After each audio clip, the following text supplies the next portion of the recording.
Good morning, good afternoon, and good evening, everyone. My name is Babis Sismanidis, and on behalf of the WHO Department for HIV, TB, hepatitis, and sexually transmitted infections, I would like to welcome you all to this global webinar on data generation and use for strategic planning and prioritization for tuberculosis. We have a packed program over the next 90 minutes. So without further ado, I would like to invite my colleague Marek Lally, a technical officer in the same team as I, to provide some information on housekeeping. Marek, the floor is yours. Thank you, Babis. So just to take a minute on housekeeping, we have interpretation services for French, Spanish, and Russian. The webinar will be in English, but we do have those interpretation services available. And in Zoom, you'll find the button for interpretation at the bottom of the window, and you can choose the language from there. Secondly, we do invite you to ask questions throughout the webinar. For that, we have the Q&A function available. So please use that for any questions that you have on the topics or presentations that we're covering during the webinar, and we'll try to answer them as timely as possible throughout the sessions. And then we have the chat feature as well for any other comments and questions that you might have or concerns regarding IT or logistics. And then finally, we are recording this webinar, so your attendance is consent to be recorded. We will share the recording once the webinar is finished, and we will also publish it on our WHO YouTube website. So with that said, I'll hand over back to Babis. Many thanks, Marek. So just a quick overview of what we will be going through over the next 90 minutes or so. I will be starting with a bit of background and a general overview of the available WHO resources. Marek will take on the floor and present the TB Digital platform, as well as the e-learning course supporting strengthening capacity at the health facility level for understanding and interpreting TB data, to be followed by our colleague from the CDC Foundation, Rachel Fiorillo, who will be presenting a framework for prioritizing data activities and an accompanying compendium that provides profiles for all the available TB data and evidence tools. We will then hear from our colleague, Dr. Obioma Chijioke Akaniro from the National TB Program in Nigeria, with their experience in implementing all these tools as part of their journey for national strategic planning in Nigeria. And then we will have a panel discussion where colleagues from the Global Fund, the Gates Foundation, as well as the unit here at WHO responsible for coordinating work on national strategic planning, will be providing their commentary on the products and the implementation of these products that we'll be covering. We are hoping to have some time for answering questions live. However, as Marek said, please post your questions in the Q&A session, and we'll do our best to respond to them live so that we can save some time in case some of the presentations run over. Okay, so why don't I start with the background? Next slide, please. So strategic planning in the world of TB is not something new. It has been happening for many years. So countries, national TB programs with support from national and international stakeholders, have been developing these national strategic plans for TB, which essentially are a guide for national authorities to address the TB epidemic with an overall goal, with specific strategies and prioritized interventions on how to do that, and making sure that they are translating global, regional, and national commitments into targets and activities for the country. Typically, a national strategic plan cycle covers 3 to 5 years, and it's a bit of an iterative, dynamic rather process where you initially plan, and then as you're implementing the activities, you replan and evaluate whether the activities and the interventions are working or not. You're making adjustments along the way. And then by the end of the cycle, you see the impact that the work that has happened has had on things like the TB burden. Next slide, please. What is relatively new is the concerted effort that has happened over the last few years in strengthening this process, in strengthening national strategic planning for TB. And I would particularly like to take a minute here to describe to you the Prime TB initiative. So this is an initiative that has been set up to improve country capacity to manage strategic planning, to improve tools for strategic planning, and to improve the consolidation, synthesis, and use of data and evidence to support strategic planning and prioritization. There are 3 major work streams under the initiative. One around the coordination of between the national TB programs and their partners, both domestic and international, that allows the country teams to track progress all along the development of their plan. It involves the establishment of a coordination platform, a meeting place, an online meeting place, if you like, of all the partners supporting the work, as well as improving the quality of the program reviews. Another work stream is dedicated on improving budgeting and analytical tools. So there is an integrated health tool for budgeting and planning, the TB module of that tool that's been available and has been used by many countries up until now. And there's been the development of this framework for prioritized data activities. This is one of the 4 products that will be presented during this webinar. And then the final work stream involves the improved consolidation, synthesis, and use of data. And we have done that with the establishment of the TB digital platform, which will be presented by Marek in a few minutes.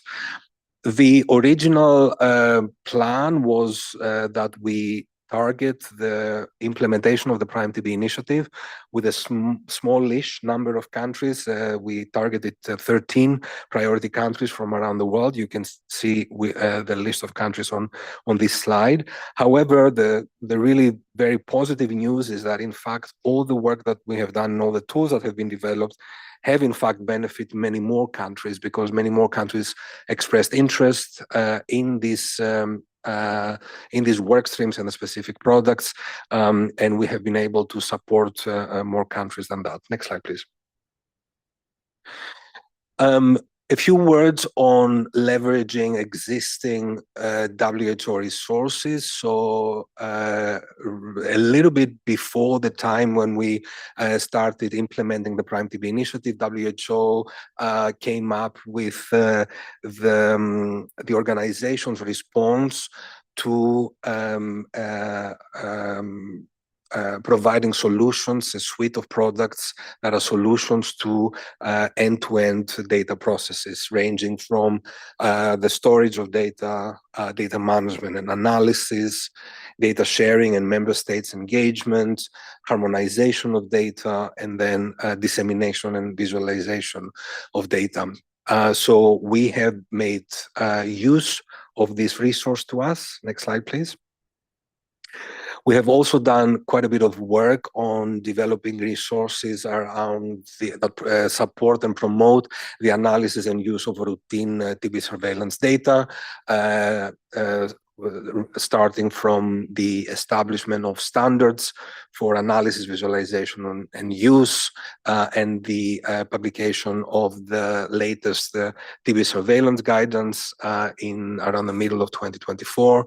We have established and have been promoting the use of a DHIS2 platform that consolidates subnational level data time series of key TB surveillance indicators, and really using these in the development of strategic plans and program reviews and epidemiological reviews.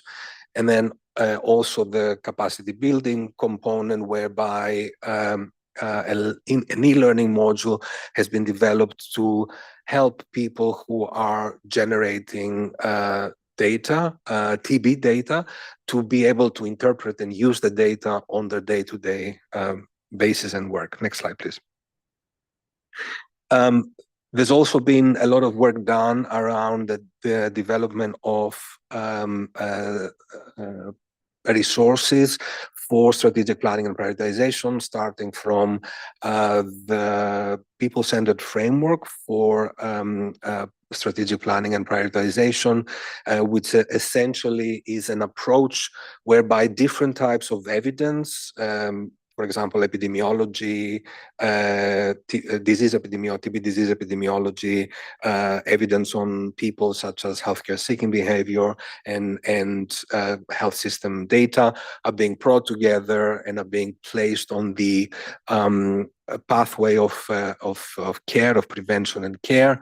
And then once that consolidation of data is done, there is a conversation around identifying priority problems, carrying out root cause analysis for each of these problems, and then identifying priority interventions that are addressing this content. So the framework itself was established a few years back. What is new is the data consolidation and the preparation of the data consolidation that has happened. So we have taken data from primary level data, from routine surveillance, priority TB periodic studies, burden and estimates, as well as non-TB relevant data. We've also included data from secondary data analysis exercises, such as surveillance assessments, patient pathway analysis. These are some of the available tools that the TB community has been using for a few years now.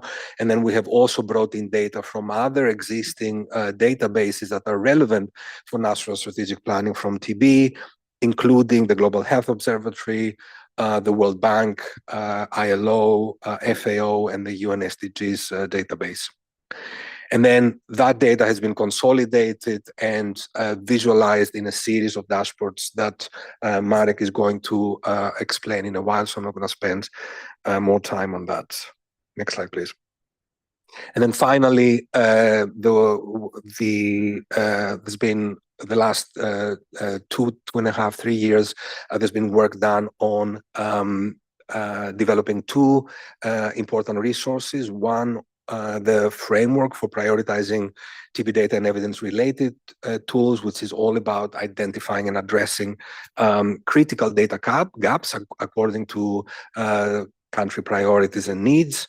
And then the accompanying compendium of data and evidence-related tools, which is all about explaining what these tools look like, how they can be implemented, what are the timelines, how they will be, how much they will cost, who the countries can contact to for implementation. That will be, both of these resources will be covered in the presentation by Rachel. Okay, so I'm now going to pass the floor to Marek to take us through the TB Digital Platform and the e-learning course. Marek, the floor is yours. Thanks, and good day and good evening to everyone online. So as Babis mentioned, in this session of the webinar, we're going to take a little bit more of a deeper dive into the resources to help support the consolidation and interpretation of TB data for strategic planning. So that's the TB Digital Platform and the WHO Academy course. So just a short introduction. I think we're all in agreement that a comprehensive and data-driven situational analysis is a key component for the development of a robust national strategic plan for tuberculosis. And this requires making use of all available relevant data, even those that are generated outside of the TB program. And in this process, major challenges have included consolidating all of these data from multiple resources, which has led at times to key data being missed and not included in the analysis. And then once all these data are actually brought together successfully, there's also a challenge then to making sense of the wealth of data. And at times this led to some ineffective use. So to address these two challenges, we have two key resources that are available, and these two resources come with recent updates, which we'll discuss. The first is the TB Digital Platform, which serves as a repository for consolidating all relevant TB data for decision-making, and then showing these data on a series of dashboards to simplify the visualization process. And then the second resource is the WHO Academy e-course, which is called Harnessing the Power of Routine Health Facility Data Tuberculosis, which aims to further increase the capacity on interpreting routine TB indicators and how to use the findings for evidence-informed TB program planning. Starting with the TB Digital Platform, this is a diagram that summarizes how the TB Digital Platform works. You'll see on the bottom of the slide how we have multiple data sources that are scattered across different repositories, and how these data are available in different formats. So, for example, we have primary data sources, which can come from routine surveillance systems or periodic TB surveys or studies. We have existing repositories and platforms, some of which are within WHO. So we have the Global TB Database and the Global Health Observatory, and then others that sit with outside of WHO, but that still hold relevant data that should be included in the strategic planning process, such as data from the World Bank, ILO, or FAO. And then finally, we have information that come from secondary data analysis from implementing activities in the countries, such as the standards and benchmarks assessment, a diagnostic network optimization, or a patient pathway analysis. So the digital platform essentially draws the data from these different sources and organizes it so that standard indicators can be calculated. And then these standard indicators are then stored in a centralized TB data repository in a structured way, which is the World Health Data Hub data lake. And from there, these indicators are then displayed on a series of dashboards. So here we have a consolidated one-stop shop of TB information to support structured and data-informed decision-making. And from here, users can download organized and structured data sets from the centralized data repository, or they can interact directly with the data by making use of the dashboards on the website's interface. So we have three types of dashboards on the TB Digital Platform. The first set are colored here in purple. These are the country profile dashboards, and they start with a letter from A to D.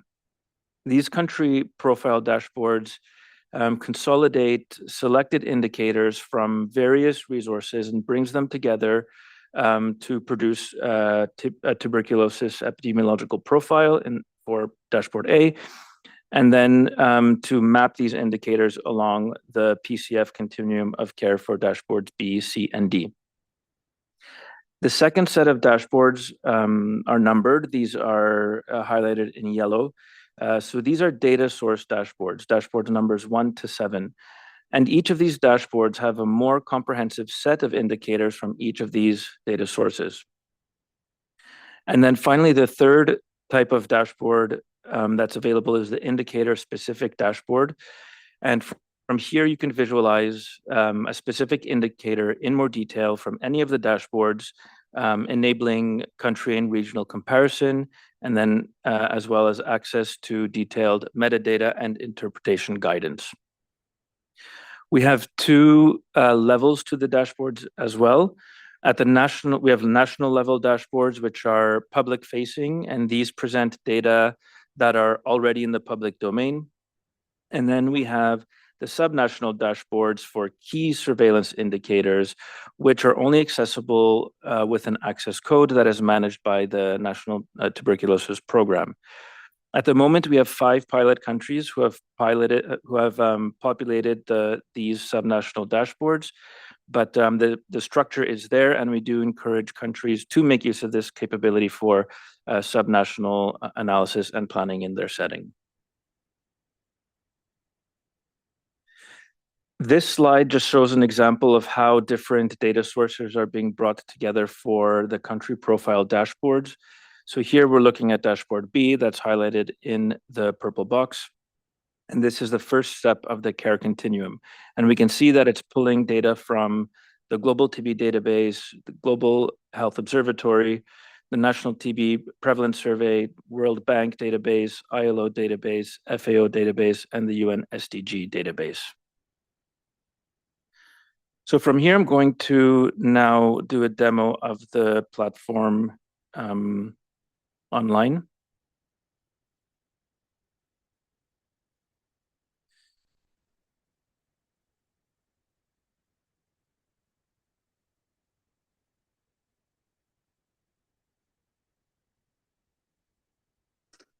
Okay.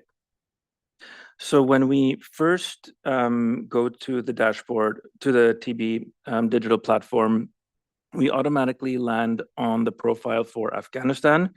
That's simply because Afghanistan is the first country in alphabetical order. So if you're here to look at Afghanistan's profile, then great, you're already there. But otherwise, you can change the country to something else by clicking on the drop-down list here and then typing the country you might be interested in. So for example, we can go to Thailand. So now we're on Thailand's set of dashboards. The first thing I want to show you is the navigation pane on the left. We can see the first 4 dashboards are the country profiles. These are dashboards A to D. So A is the tuberculosis epidemiological profile, which once again is a combination of a subset of indicators from different sources to establish this epidemiological profile for each country. And then B and D, once again, B, C, and D, once again, are data from various sources mapped along the TB continuum of care.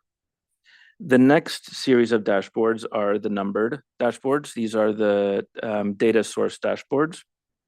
And once again, they have a more comprehensive set of indicators for each of these topics. So if we go to the routine TB surveillance indicators, these are the data that are shared with WHO for annual reporting. We have for public-private mix. At the moment, this is for 7 priority PPM countries, but this can also be expanded to more where the data is available. The third is on TB financing. Again, this is data that are reported to WHO annually. And then 4 to 7 are different surveys that might have been carried out in the country. So we have TB prevalence survey, TB drug resistance survey, TB household cost survey, and then TB inventory study. The last dashboard is the data tool prioritization, and this we're not going to cover in this session. Rachel will talk about it in the session coming up after this one. So, for example, if we look at dashboard A, when we go to one of the dashboards, this then opens up a list of the subset of dashboards or the sections that are available on that dashboard. So for the TB epidemiological profile, we have a section for population. When you click on each section, it will bring you to that section on the page. So we have a section for incidence, mortality, TB screening and prevention, detection, HIV testing and ART services, drug-resistant TB. And at the end of each dashboard, you'll see that there's also a metadata. So this is standard for each dashboard. And this metadata section provides a definition for each of the indicators that are mentioned on the dashboard. So if you're looking at a specific chart and you're not fully sure what it means, then you can always come to the metadata section and read the definition. If we scroll up back to the top, we'll then move on to the TB continuum of care dashboards. So dashboard B is the first step of the TB continuum of care, where we look at indicators related to people not accessing the health system. So this will be indicators for people with TB infection that are at high risk of disease. We have indicators for people with asymptomatic disease that are not seeking care, and then indicators for people with symptomatic disease not seeking care. But what I want to show you here is how this dashboard in particular draws from many different data sources and presents them in one environment. So for risk factors, you can see that we're pulling data from the Global Health Observatory. For screening, we have data coming from the Global TB database. For social protection, we have data coming from ILO. And for socioeconomic indicators, we're pulling data from the World Bank.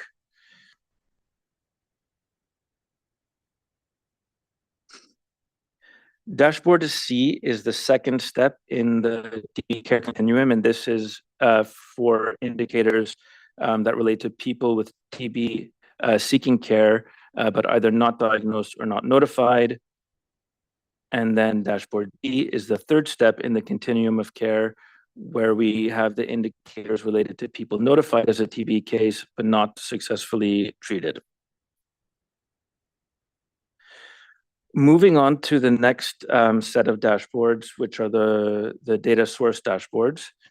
If we go to routine surveillance indicators, you can see that the indicators that are presented here are aligned with the structure that we present in the TB surveillance guidance. So we have indicators for people diagnosed with TB disease, coverage of testing for drug resistance, the results from testing for drug resistance, people requiring treatment for TB disease and their outcomes, and then screening and prevention. If we take, for example, chart number 1.1.2, which is people diagnosed with a new episode of TB per 100,000 population. So this is our notification rate of new episodes of TB. What I want to show you now is to highlight the three buttons that are below the chart. And you will have noticed this as we were going through the other sections. So here you can download the data set. So if I click this, then I will download the notification rate for all countries in a CSV file. We then have the link to the data source. So in this case, it will take me to the global TB report, where we can access the full global TB database. And then we have the third button, which is to view indicator. And when we click that, this will bring us to the new dashboard for the indicator-specific dashboard for the notification rate of new episodes of TB.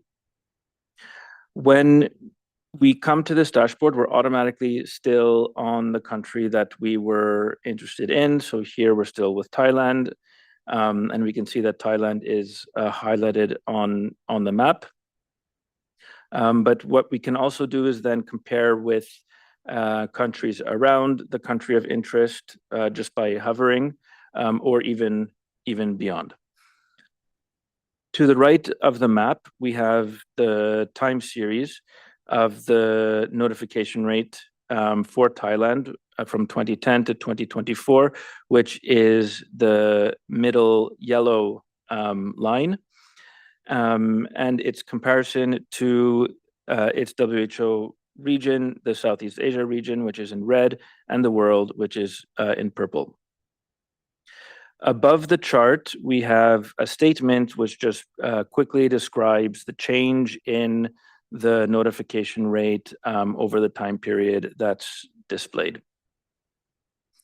So this is the dashboard for the indicator people diagnosed with a new episode of TB per 100,000 population. That's what we clicked on from the main dashboard. But what we can do here is change the expression of this indicator. So here we're looking at it as a rate per 100,000 population, but we can also change it to the count of cases. Once we do that, we're now looking at the number of people diagnosed with a new episode of TB. One thing to look out here for is that you might have to change back to the country that you were initially looking at. So I did that, and we're back to Thailand. It's presenting the same format of the data. What I want to show you is the metadata page, which describes the indicator, its definition. But what's important here is the direction of progress section, which gives you a brief description on how to interpret that indicator. If you need more guidance, then we can always go down to the methodology section, which is below, which will also explain how the indicator is calculated. But under the rationale section, we have a much more detailed explanation on how you would interpret this indicator and what thinking you might need to go through in trying to understand any differences. Going back to the digital platform dashboard, I want to show you one more type of indicator-specific dashboard. So here we'll go to the percentage of people diagnosed with bacteriologically confirmed pulmonary TB tested for rifampicin resistance, rifampicin susceptibility. We see on this chart that these data are disaggregated by treatment history. So we have among new cases and among retreated cases. When that's the case, and we go to the indicator dashboard, the layout is a little bit different, but essentially the information is the same. So on the left, we have our time trend for that indicator, and on the right, we see the comparison of the country that we're looking at compared to all other countries. We then have on top here the disaggregation. So we're starting with among new cases, but we can toggle to retreated cases as well. And then the last thing I want to show you is the subnational dashboards. So as I mentioned, there are 5 countries who have provided subnational data to us. Of course, we're encouraging more countries to do so and make use of this functionality.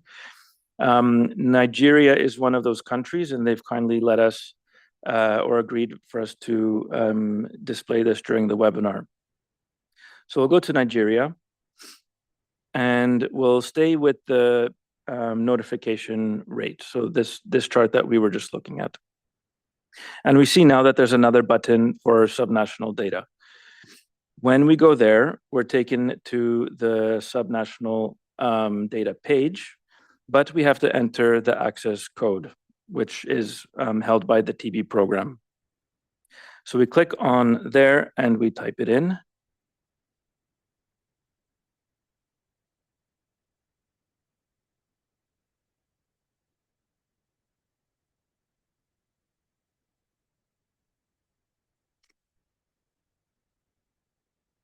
And once we type in the code, we're then able to see the data at the subnational level. So here we're looking at the notification rate. And in the first section of the dashboard, we have the notification rate for all of the states in ascending order for the year 2024. And here we can see that it ranges from 18 per 100,000 in Ekiti to 417 per 100,000 in Zamfara. Below that, we then have the time series of the notification rate for each of the states in the country, and a little description of how that has changed over time since 2020 to 2024. So that's the main stuff that I wanted to show you for the TB digital platform. It's just a snapshot, but if you explore the dashboards yourself, then you'll see that what I showed you here applies to the rest of the platform. I'll just go back to my slides.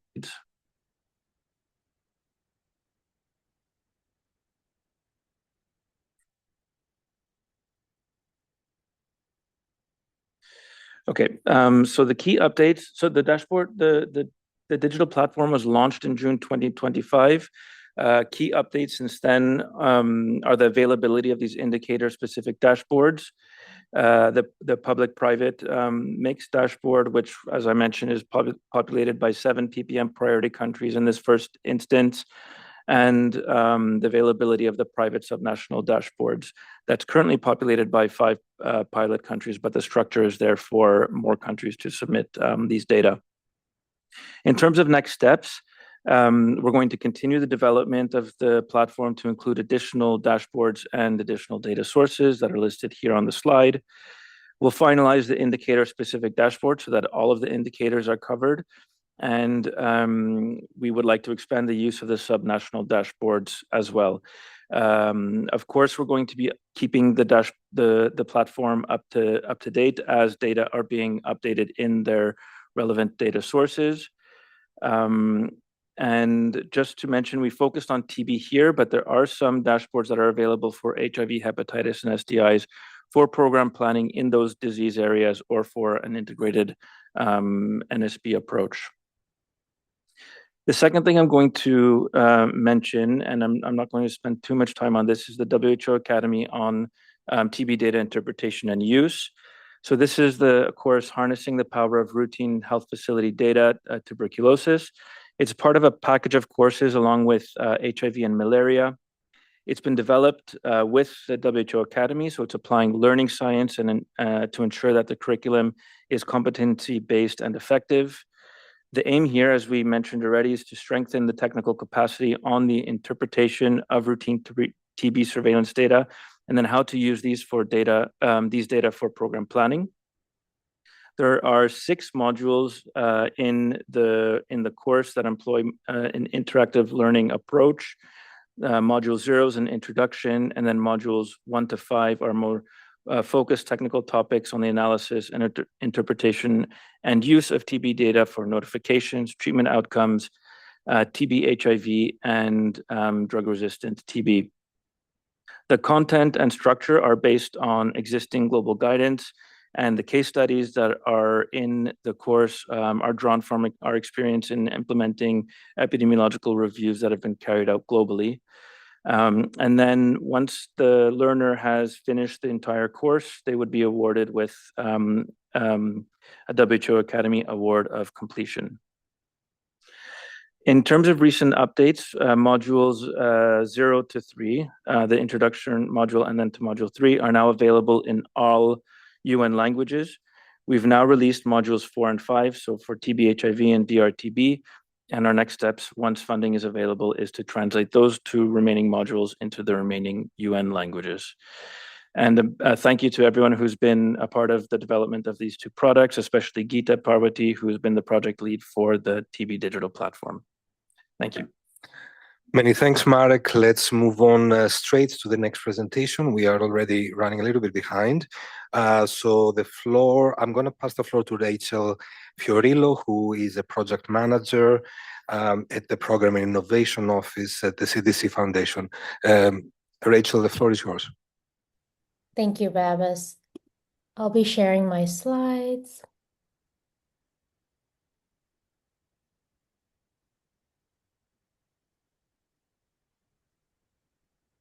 Okay, so good morning, afternoon, and evening, everyone. I'll be sharing with you these two recently published companion resources, the Framework for Prioritizing TB Data and Evidence-Related Tools, and the Compendium of Data and Evidence-Related Tools for Use in TB Planning and Programming. So I'll first go over the compendium, then the framework, and then I'll provide a live demonstration of using the framework and the compendium, and then share with you how countries have used these resources for strategic and program planning. So when we say TB data tools, we mean surveys, assessments, and tools beyond the routine programmatic and surveillance data. So the compendium is a document that provides an overview of different TB data tools that TB programs may use for policy planning and programmatic action.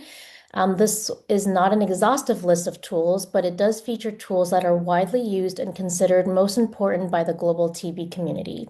So the second edition of the document, which was recently published, includes new tools that have been developed and have reached proof of concept and become widely used since the first edition, which was published in 2021, and also includes updates to the existing tools that were in the original edition. The second edition also expanded the scope to include tools related to stigma and social protection. So just to show you the content and the structure of the document, Section 1 includes an introduction. Section 2 is an overview of the data and evidence-related tools, and I would really encourage you to look over this section before you look at the tool profiles, as it tells you how to best use the compendium to inform discussions and decision-making in your TB programs. So first, it includes different types of tools based on its function. So for example, primary data generation, secondary data review or analysis, and also tools that provide data visualization. Then second, it tells you the standard content of each tool profile, how the tool fits within the TB care continuum, and also considerations before implementing a tool. Then, of course, Section 3 are the tool profiles themselves. The first 4 tools are tools that are typically used routinely by countries for strategic planning. And then the remaining tool profiles are listed alphabetically, but they are complementary to strategic planning development and also used according to country context. Each profile also includes a case study illustrating an example of how the tool was used at country level. And then lastly, Section 4 are additional resources, which are data, not all of which are TB specific, that may come from other sources such as government agencies and global databases that may be helpful to TB programs. And then now the framework. So why was the framework developed? The framework was developed based on key takeaways from a previous assessment that looked at existing evidence and global partner and country perspectives on the use and usefulness of these TB data tools, with the aim of developing recommendations to optimize data generation, review, and analysis efforts. And the 3 bullet points here in blue are 3 key messages that I would like to highlight today. First is that TB data tools are critical to fill data gaps, are complementary to routine TB data, and require substantial resources such as time and funding. The second is that TB data tools have limited overlap. One tool cannot simply replace another tool, although tools can be implemented in a complementary manner to optimize results or share limited resources. And then third, improve coordination and better aligned timing of different TB data tools are necessary to optimize use of their findings for national strategic plan development, funding applications, and program planning. And if you're interested in reading more about this work, you can scan the QR code, which will link you to the published journal article. So first, it is important to note that countries do not need to use all the featured tools in the compendium. So the framework was developed to help facilitate this by helping TB programs to 1, identify TB data tools that provide information needed to address critical gaps in their available data. 2, prioritize TB data tools for implementation based on, for example, the relevance of intended findings and implementation feasibility. And third, to establish the optimal timeline and sequence in which to implement TB data tools during an NSP cycle. So the framework was initially designed and intended for use at the national level, but we did explore how it can be adapted for use at subnational level. We piloted the framework with 9 of the prime TB countries, and then specifically with Nigeria during their subnational level planning, and then with Uganda, Tanzania, and Sierra Leone during their national strategic plan development workshop. As I said before, the framework is complementary with the compendium that I had showed you before. It is aligned with WHO's guidance for national strategic planning for TB. And then the framework was also initially developed as an Excel-based tool, but it has been digitized and sits within WHO's World Health Data Hub TB digital platform, which Merrick just showed you. So this is an overview of the framework steps. So prerequisites are important for countries to identify their key data and information gaps prior to using the framework, ideally through a data consolidation and root cause analysis or similar activities. And this is the basis to use the framework.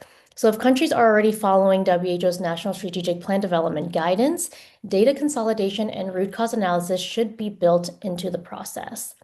It would also be helpful to compile a list of previously implemented TB data tools, when it was implemented, and whether the recommendations resulting from the tool had been implemented so that TB programs don't repeat implementing a tool if it's not necessary. So then going into step 1 of the framework, this is where you'll select your country's previously identified data gaps from the list of common data gaps organized by area, which I will show you in the demonstration. Step 2 is to identify potential TB data tools that could answer these data gaps and questions. Step 3 is to learn more about each of the potential TB data tools and consider the prerequisites and limitations of the tool and start to create your wish list of tools. And this is where you'll refer to the compendium for more information about the tools that you are interested in. And then step 4, you will be following the prioritization steps and use the prioritization charts provided to consider the different factors for implementing a tool and then prioritize your wish list of tools. And then lastly, step 5, you will use the sequence and timing recommendations, which you can find in each tool profile in the compendium, to optimally plan the implementation of the prioritized TB data tools over your upcoming strategic planning cycle. And then lastly, you'll actually integrate your plan for your prioritized TB data tools into your TB and leprosy national strategic plan and funding applications. This step is not explicitly in the framework, but it is an important step to complete what results from the framework. So now we'll be going into a live demonstration of using the framework in the compendium. You can scan this QR code to directly get you to the framework, but you can also find it through the data dashboard. So let me just switch my screen.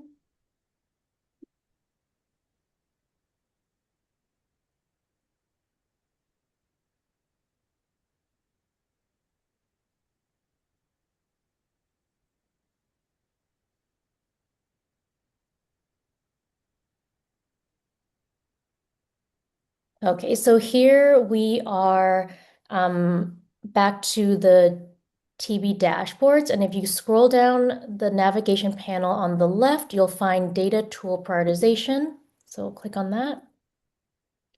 And then this will bring you to the framework for prioritizing TB data and evidence-related tools.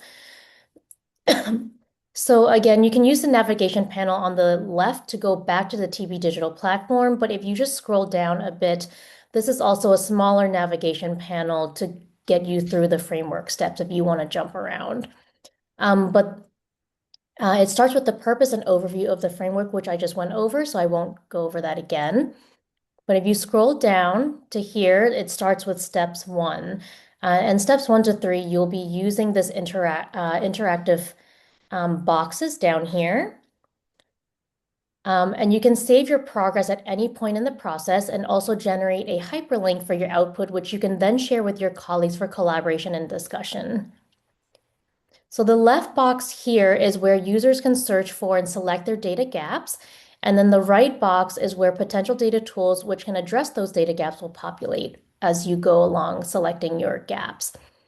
So first, when you select your gaps, you can either type it in the search box or the method that I prefer is to actually use the drop-down menu as it is organized by area. So for example, let's say your data gap is barriers to TB diagnosis. So then you know that that's part of the care cascade. So then you can drop down here, and then there's more specific options of people not accessing the healthcare system, people with TB seeking care but either not diagnosed or not notified, and then people with TB diagnosed and notified but not successfully treated. So before, when I said gaps is barriers to TB diagnosis, so that would bring us to this one. And then again, there are more details here you can look for. So let's say we'll go through all of them. And there are more specific questions here to see if these are the gaps that you're looking for. So let's say, but we'll pick barriers to TB diagnosis since that's the one we said that was our gap. So as you click on the gaps, you'll see that the tools will start to populate here. It is important to note that one tool can address multiple gaps, but also there could be multiple tools that could address one gap. So you'll really have to learn more about each tool to make these decisions to start to create your wish list. So let's click on a couple more just to add more tools to our list. And then let's say you're also interested in people with TB diagnosed and notified but not successfully treated. So we'll just click on a couple more gaps here. So now you see it's starting to populate with a lot more tools. So then this brings you to step 3, which when you click on a tool in the boxes here, it will open up with some descriptions, information to consider, such as estimated costs and time it takes to implement, and then the resources for the tool itself. But again, these are all information that's in more detail in the compendium. So if you go back to the description box, there is a link here directly to the compendium, and it tells you which page that specific tool is on. So let's open the compendium. And then you can either scroll right to the page number or you can use the table of contents right here. So we clicked on Care Cascade Analysis on page 47. So you just click that and it'll bring you to the profile, which has a lot more information on the tool and other considerations that you need to think about. So working through the framework is an iterative process. It does allow the user to go back and forth between the steps in order to create your country's prioritized list, wish list of data tools to implement during your upcoming NSP cycle. Okay, so I'm going to move on to step 4. So step 4 is where you'll prioritize your tools in your wish list. This is not completely digitized at this point, as the platform does not currently enable this level of user interaction. But more importantly, the prioritization step is most valuable when completed as a group and where discussion is encouraged. It is not meant to be completed by one person. So instead, the instructions and templates are provided to do the prioritization of your tools offline. So you can see here, users can use this prioritization chart to prioritize each tool on your wish list based on numerous considerations. But first, thinking about the data importance and implementation feasibility of each tool. So once each tool on the list has been ranked by data importance and implementation feasibility, each of the tools should be placed in one of the 4 quadrants in the chart, as you can see here.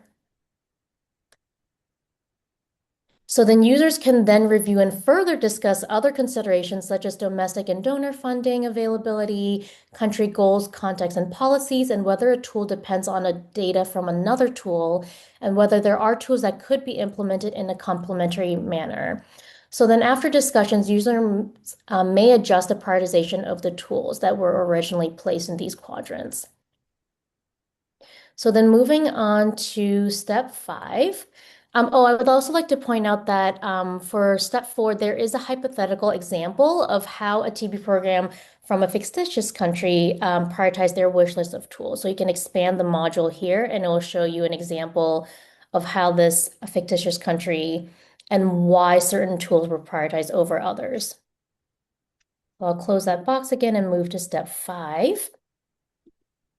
So now that you have your prioritized list of data tools, you can create a timeline and sequence for implementing the tools in your upcoming strategic plan period using a Gantt chart that's provided here and the timeline guidance in each of the tools profile in the compendium to determine whether the tools on your prioritized list are feasible to implement in the next 3 to 5 years.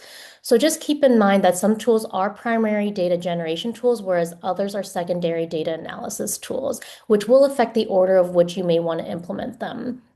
And then during this step, you may find that you need to go back and revise your prioritized list given the timing considerations. You may not be able to fit all, for example, 10 tools that you may want to complete or use in the next couple of years.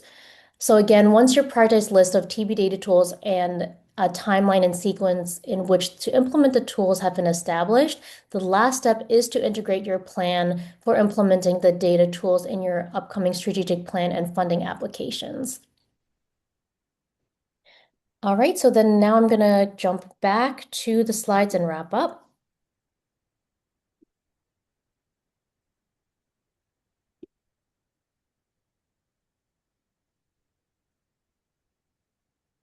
Okay, so now I'm going to share with you how countries use the framework during their NSP development. So based on piloting of the framework with several countries, we have found that the framework fits well into phase 2 or phase 3 of the WHO NSP development process that Babis talked about before.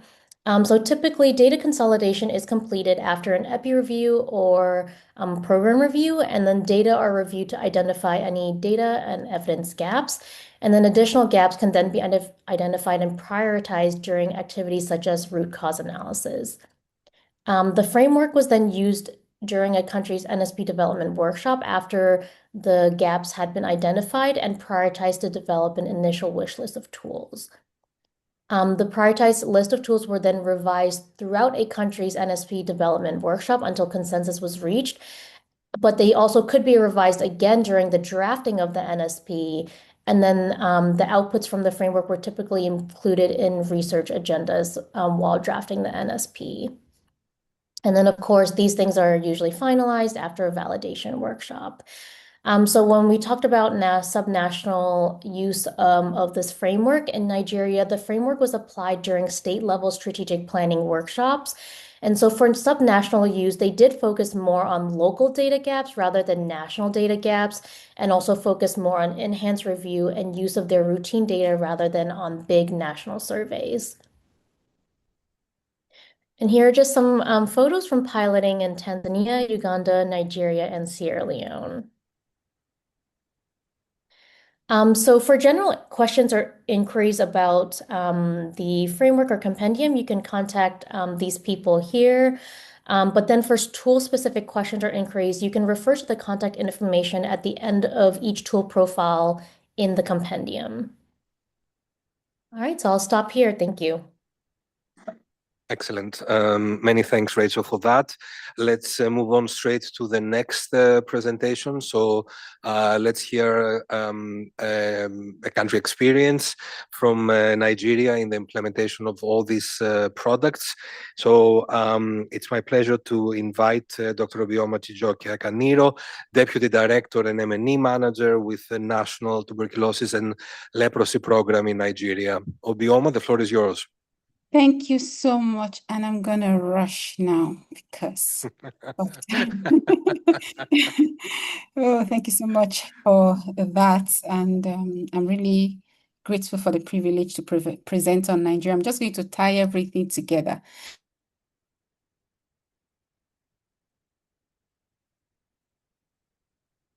And we all have the global TB report.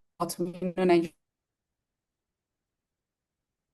is standard drivers for TB in Nigeria, especially on ending 2026, and in more than 12%. So Obioma, sorry. Yes. The sound is not that great. Perhaps you can switch off your video so that, yeah. Oh, okay, Yeah, let's try that, because you were breaking up there for a minute. Okay. I don't think our interpreters could hear you very clearly. Okay. Okay. Is it better Let's try now? this. That's better, yeah. Thank you. Oh, thank you. Oh, I wanted to see my face. That's fine. Okay, so the actual thing for Nigeria now is the fact that we diagnosed 458,000 TB patients in 2025. Meanwhile, our target for 2026 is 410,000. That means we have surpassed the 2026 target by 12%. And having a successful NSP, which presently our treatment coverage is 87%, you understand that we've actually met a whole lot of indicators. Just a few indicators are the ones we are working on. But in that process, it means that you just have to maintain your achievement, one. And number two, the gaps are becoming smaller. It means that you have to be finite in finding what the gaps are and putting up strategies or interventions that will help you to close the gap. So the first thing is the lessons learned in the program, which are very important. These are lessons learned from the field, putting it together with the results. And we could see the trend analysis of the cases we've identified from 2018, and we can explain the reason why we have some undulating areas. And these are the things we need to tighten, things like reprioritization, stop work order, late start off of the GC7 grant. So putting all those together means that we also in our NSP or in our strategies start finding ways to ensure that we can mitigate such things that lead to undulation. And secondly, for us to also apply some aspect of the data that shows us where the cases are coming, what are the drivers in those cases, are there missed opportunities? Because now if we're looking at Zamfara, we can say, oh, Zamfara gets a lot of the male children, less of female children, and mostly it's driven by undernutrition. What else do I need to do? And where are the female under fives in Zamfara? So those kind of nitty-gritties that will help to close those small gaps are what are important. So we have seen that in our data, undernutrition is actually the drivers because the north is more populated. They have the highest burden or the index for stunted growth, and is matching with those states that are giving us more than 20,000 cases.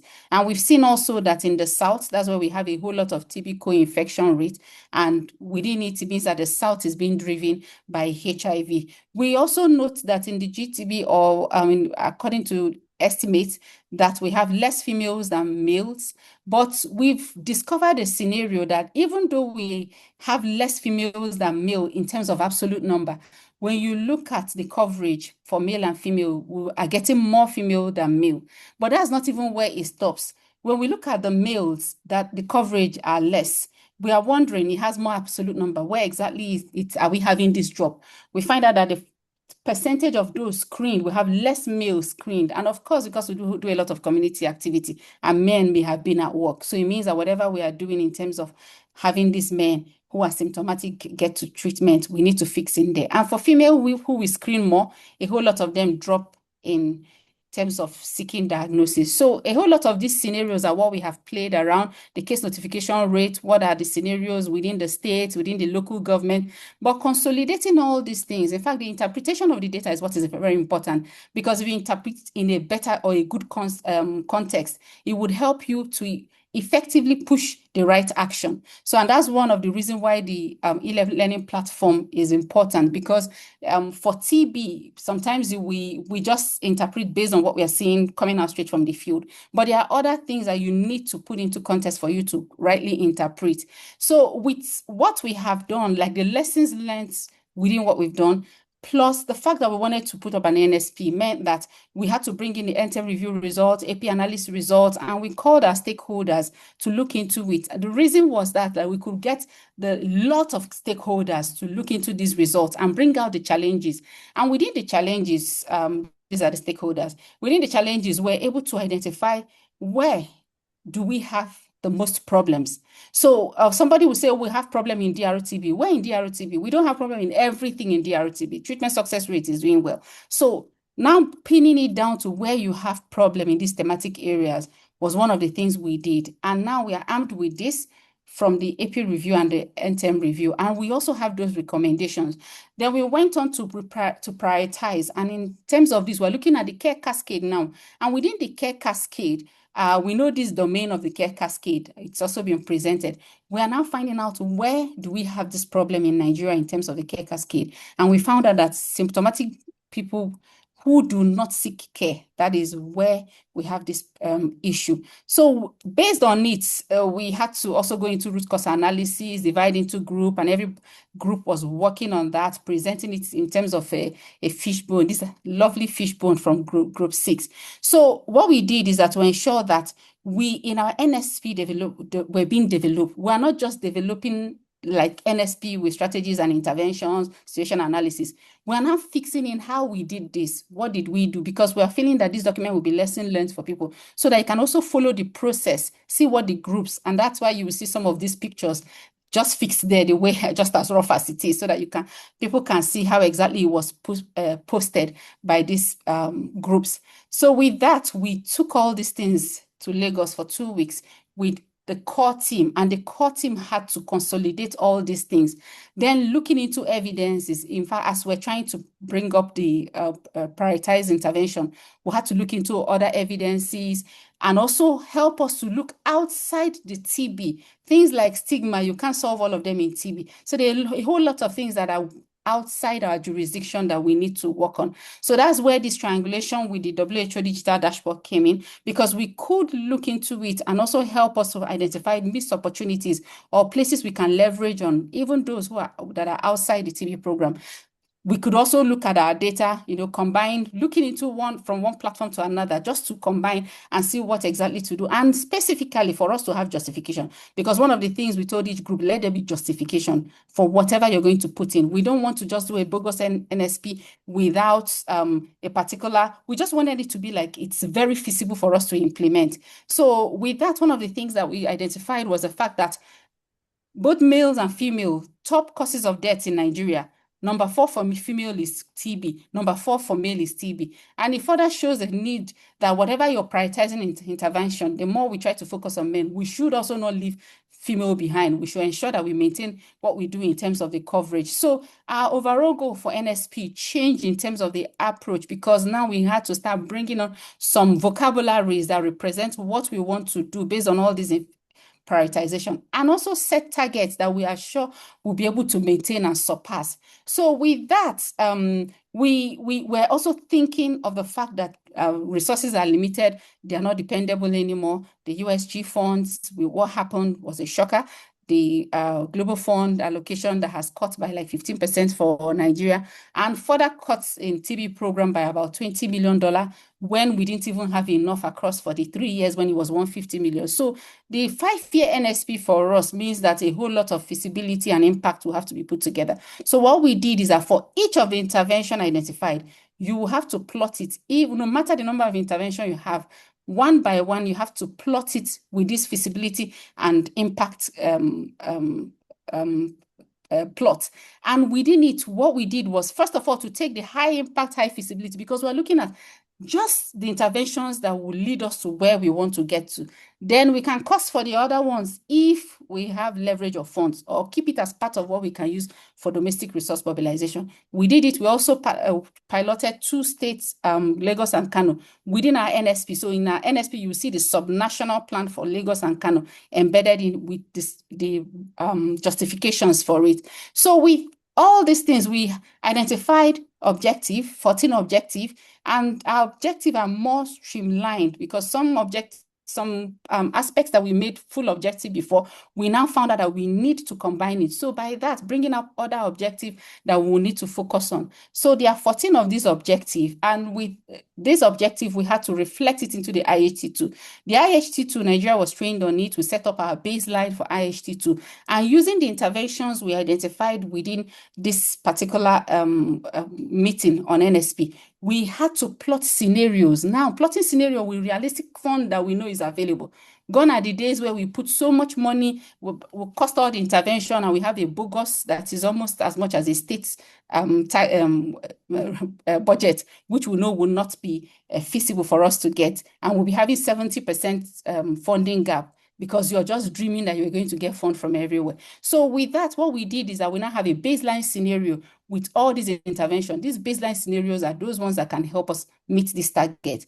But on additional level, we have other scenarios, which is baseline +1, baseline +2. So with that, we'll have up to 18 scenarios. It means that if we have extra money, apart from the baseline, we can say, okay, let's take it into this. But that was not just it. We had to also cost these scenarios to help us know how much the funding is going to be. So are we taking scenario 1 and putting it as a budget for NSP? Then we have it handy. That means that our budget for NSP is kind of dynamic in the IHT2. So if we have extra fund, we can actually say, okay, now Nigeria is playing scenario 2. But what is also helping us in picking the scenario is the impact analysis, which is attached to this IHT. So we are looking at debt averted, we are looking at daily averted. So you can see something like this scenario 6. When you see scenario 6, the money is plenty, but look at debt averted, 0. Look at daily. So it means that even though the money is so much, it's really not giving us as much impact as some of them that the money is smaller. And that's the problem with doing NSP as business as usual than going into further having to implement this IHT2. So with this, what we could now do as a country was we could allocate the cost grouping and we say, okay, that means pharmaceutical will take this percentage of the NSP. This other one will take this percentage. So we know by ourselves, and it will help us in terms of any other further analysis we need to do in my cost per patient, looking at every other thing that I've put in. And finally, what is very important is the fact that we can now allocate the fund. It means every intervention in NSP will have interventional costing in this NSP. So we have looked at the pledge from the US government, the pledge from domestic resources towards the US government, that's the counterpart funding for and how much was given for TB for each of the years. We have fixed it into the IHC2, fixed that of the USG, fix the global fund allocation letter. So now we know what the potential gaps are. And with this, we're able to fix, okay, this is the scenario we're going to play based on this amount of money we have. So now you can see the gap for NSP for Nigeria is 23%.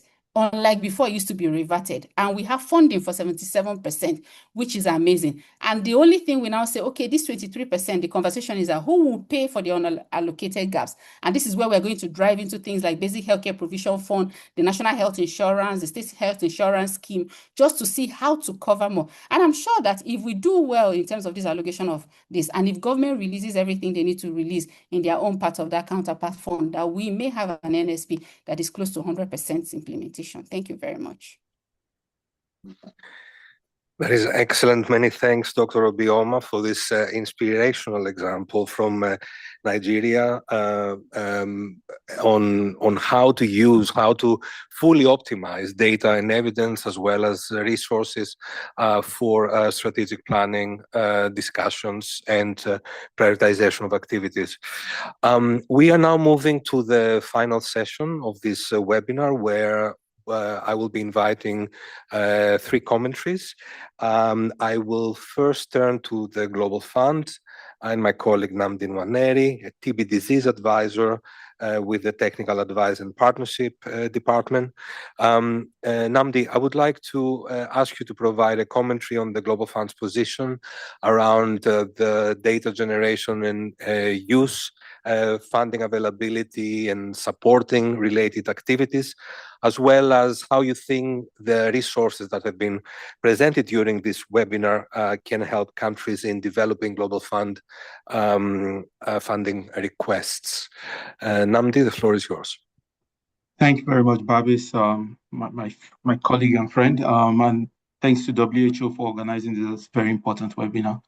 Best wishes of the day to everyone, irrespective of where you're joining from.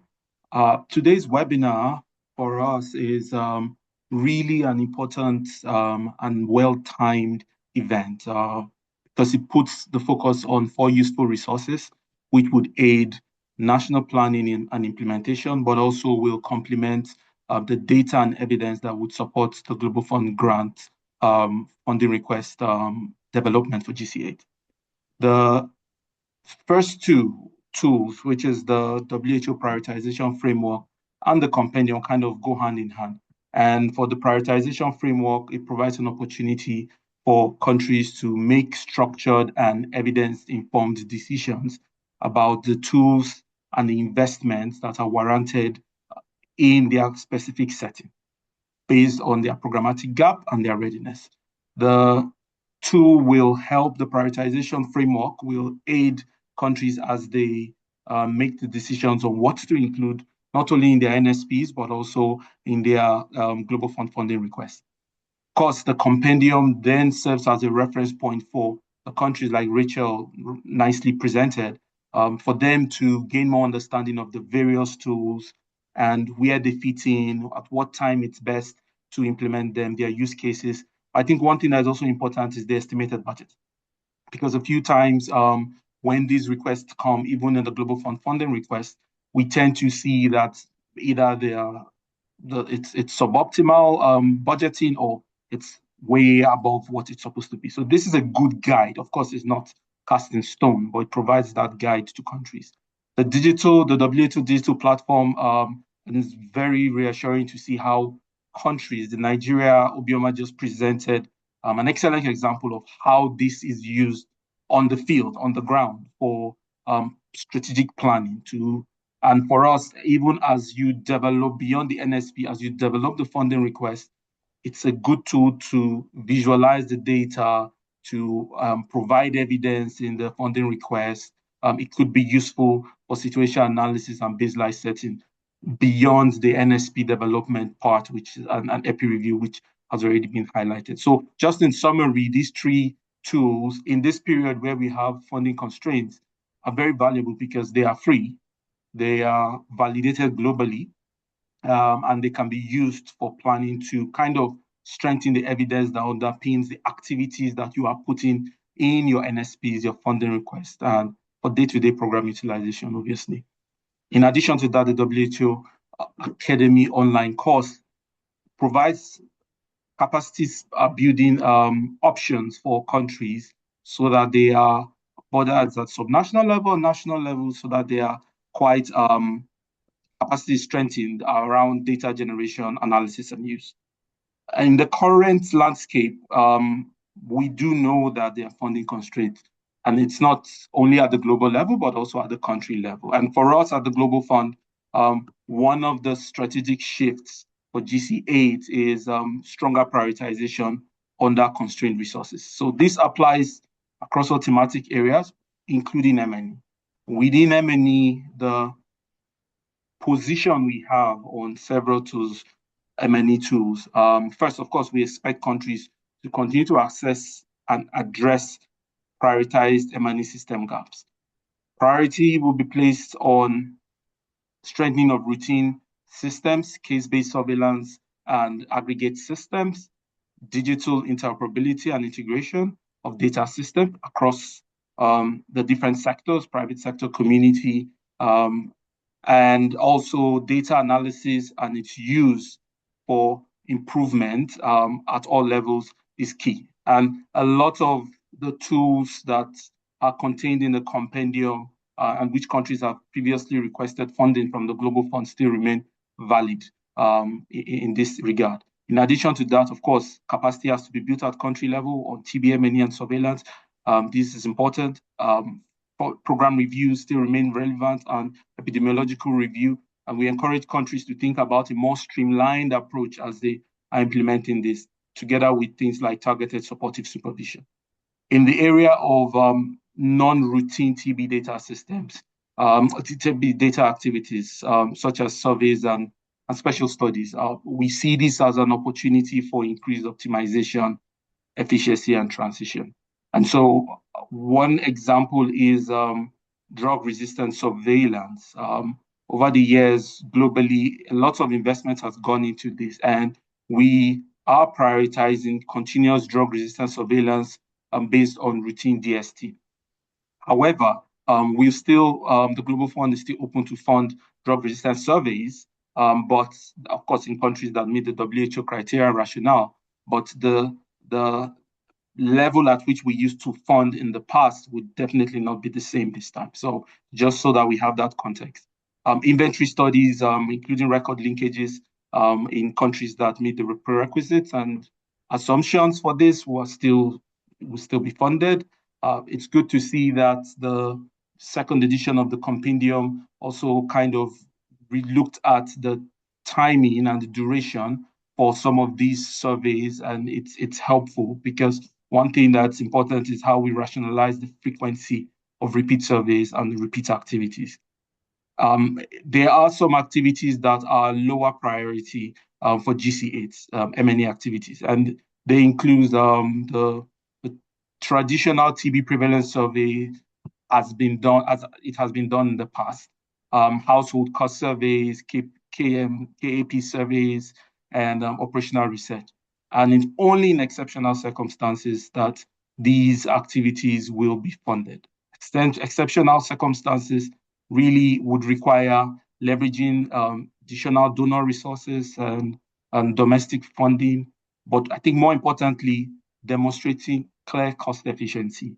And it's based on this that we continue to engage with WHO as they're thinking through newer and innovative approaches to the prevalence survey, including the nesting of prevalence survey within already planned active case finding activities, which some countries are already conducting. And it would identify and prioritize certain countries as we understand that it would be important for this information to be available as the 2030 NTB milestones are being assessed.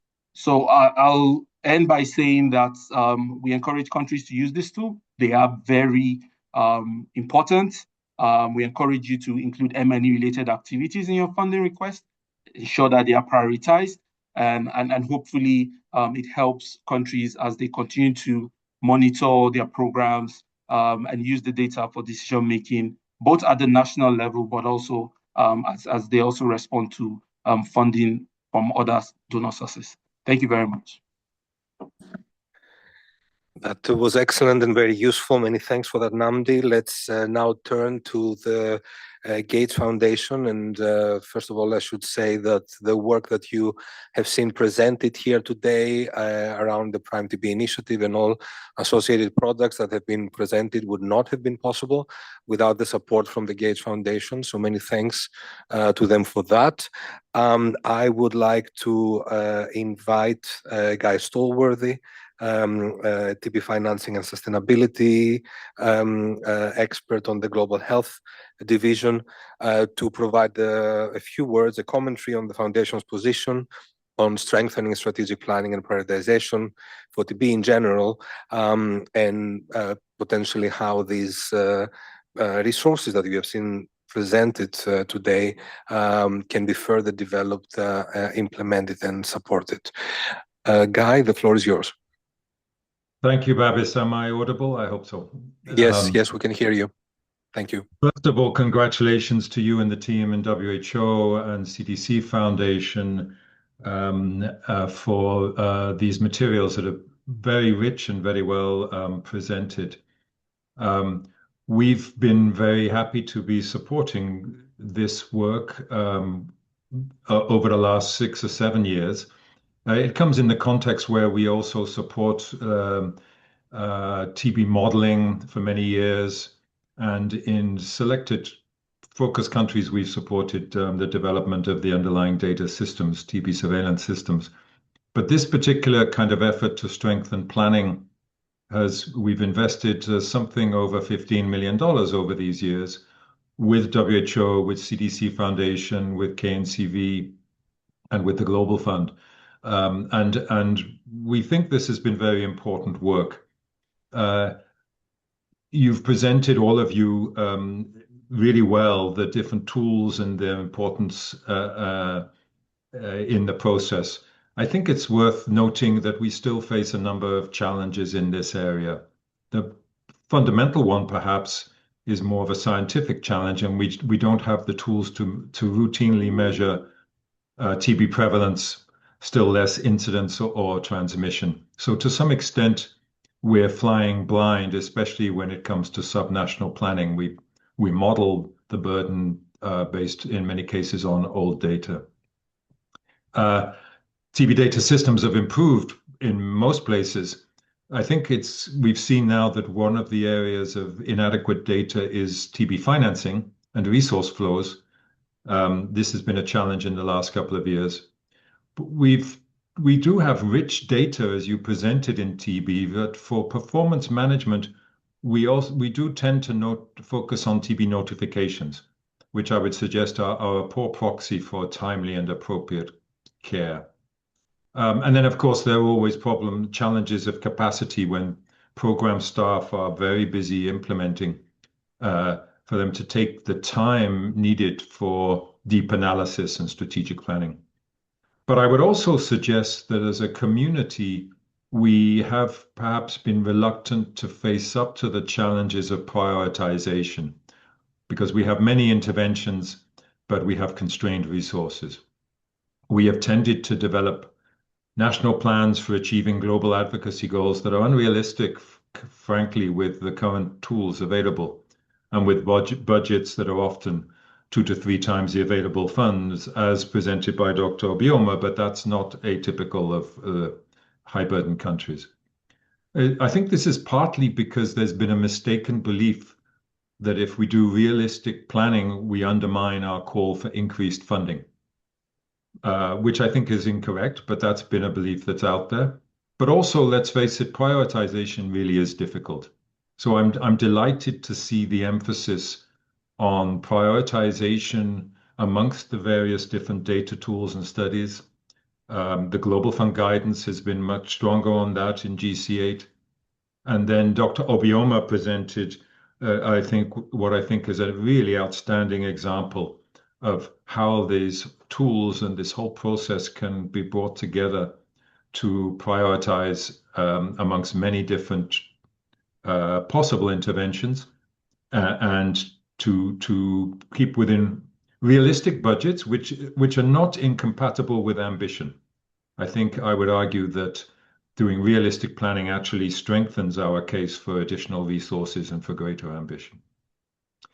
Of course, the recent reductions in funding seem to have increased the need for data to guide efficiency, integration, and financial transitions. So there may be a silver lining if these funding cuts lead to greater demand for plans that are realistic as well as ambitious, and in which international and domestic funds are managed as a coherent whole, and where we find ways to reconcile integration with disease-specific performance, not just in the service delivery, but also in our data systems, our financial management, and our planning.